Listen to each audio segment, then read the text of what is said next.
গর্ভাবস্থায় শিশুর হার্টবিট প্রথমবার শোনার প্রতিটি মায়ের জন্য একটি আনন্দের মুহূর্ত হয়। তবে সাধারণত 6 সপ্তাহ থেকে 9 সপ্তাহের মধ্যে আল্ট্রাসাউন্ডের বা শিশুর হার্টবিট ধরা পড়ে। তবে কিছু ক্ষেত্রে এই সময়ের মধ্যে বাচ্চার হার্টবিট শোনা না গেলে অনেক মায়েরা চিন্তিত হয়ে পড়েন বাচ্চার হার্টবিট নিয়ে। আজকের এই ভিডিওতে আলোচনা করব বাচ্চার হার্টবিট না আসার কারণ, এর লক্ষণ কিভাবে বুঝবেন এবং এই পরিস্থিতিতে আপনার করণীয় কি। কত সপ্তাহে বাচ্চারা হার্টবিট শোনা যায়? সাধারণত 6 সপ্তাহের মধ্যে ভ্রূণের হার্টবিট তৈরি হয়, তবে কিছু ক্ষেত্রে এটি 7 থেকে 9 সপ্তাহের মধ্যে শোনা যেতে পারে।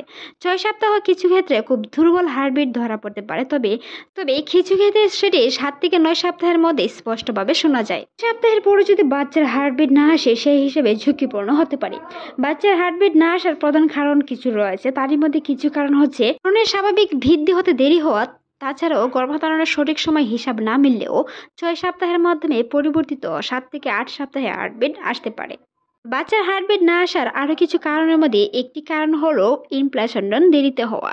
নিষিদ্ধ ডিম্বাণু যদি দেরিতে জরায়ুর সাথে সংযুক্ত হয়, তাহলে হার্টবিট শুরু হতে কিছুটা সময় লাগতে পারে।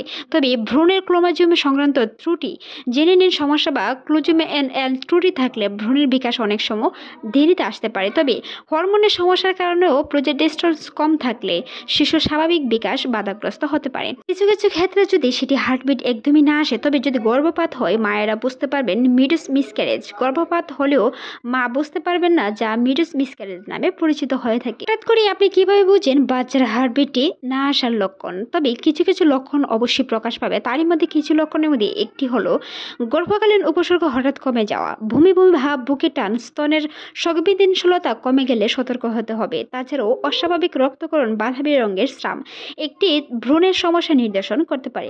তলপেটে ব্যথা বা চাপ অনুভব হওয়া, বিশেষ করে যদি ব্যথা অধারাবাহিক হয়ে থাকে, তাহলে চিকিৎসকের পরামর্শ অবশ্যই নেওয়া জরুরি। হার্টবিট না আসার কারণে আল্ট্রাসাউন্ড রিপোর্টের মাধ্যমে 7 থেকে 9 সপ্তাহে হার্টবিট না গেলে অবশ্যই চিকিৎসকের সাথে যোগাযোগ করতে হবে।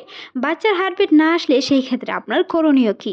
চিন্তামুক্ত থাকতে হবে। প্রথমে বলি, চিন্তিত হবেন না। অনেক সময় হার্টবিট দেরিতে আসতে পারে, তাই 1 থেকে 2 সপ্তাহ পর পুনরায় স্ক্যান করানো ভালো। তবে ব্লাড টেস্ট করুন, এইচজিসি লেভেল চেক করতে পারেন। তবে বেটা এইচজিসি টেস্টের মাধ্যমে দিয়ে নিশ্চিত হওয়া যায় যে ভ্রূণ স্বাভাবিকভাবে বেড়ে উঠছে কিনা। পর্যাপ্ত বিশ্রাম নিতে হবে, মানসিক চাপ মুক্ত থাকতে হবে। বিশ্রাম নেওয়ার পাশাপাশি অবশ্যই দুশ্চিন্তা মুক্ত থাকতে হবে।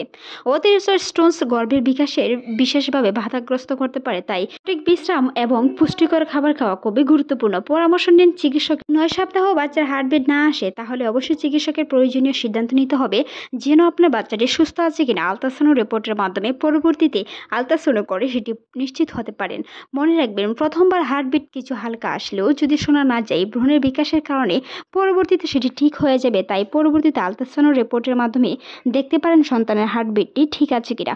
দুশ্চিন্তা মুক্ত থাকুন, মানসিক চাপ মুক্ত থাকুন। অনেক সময় মানসিক চাপ থাকার কারণেও একজন সুস্থ শিশুর কাম্য করা যায়। ভালো থাকুন, সুস্থ থাকুন, রাধিকা টিপসের সাথেই থাকুন। সেই সাথে আমাদের ছোট্ট চ্যানেলে সাবস্ক্রাইব করতে ভুলবেন না এবং লাইক, কমেন্ট, শেয়ার করতে ভুলবেন না। আপনার মূল্যবান মতামত জানান, যেন পরবর্তী ভিডিওটি আপনার মূল্যবান মতামতের উপর নির্ভর করতে পারি। ভালো থাকুন, সুস্থ থাকুন, রাধিকা টিপসের সাথেই থাকুন। এতক্ষণ ভিডিওটি দেখার জন্য অসংখ্য ধন্যবাদ।